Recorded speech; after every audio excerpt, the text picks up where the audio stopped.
प्रेक्षक हो, हा आहे भीमाशंकरला जायचा रस्ता। भीमाशंकर हे भीमा तीरावर वसलेला आहे। आपण पाहू शकतो दुतर्फा इथे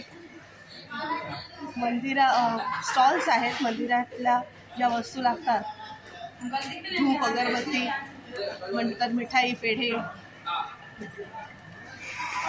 तसंच हार, फुलं, बेलपत्र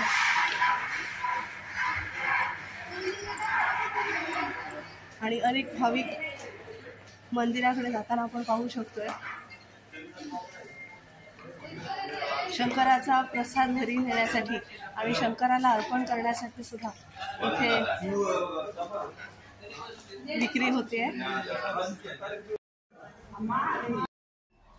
नमस्कार मित्रांनो, आपण आलो आहोत भीमाशंकर इथे। भीमाशंकर हे भीमा नदीच्या तीरावर वसलेलं आहे। भारतातील 12 ज्योतिर्लिंगांपैकी 6वं ज्योतिर्लिंग म्हणजेच भीमाशंकर।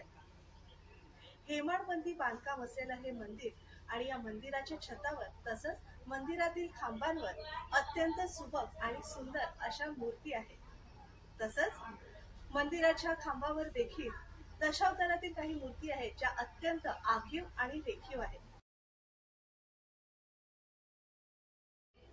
प्रेक्षक हो, मंदिराच्या सभा मंडपाबाहेर 5 मण वजनाची लोखंडी घंटा आहे, जी चिमाजी अप्पांनी भेट दिल्याचं सांगितलं जातं।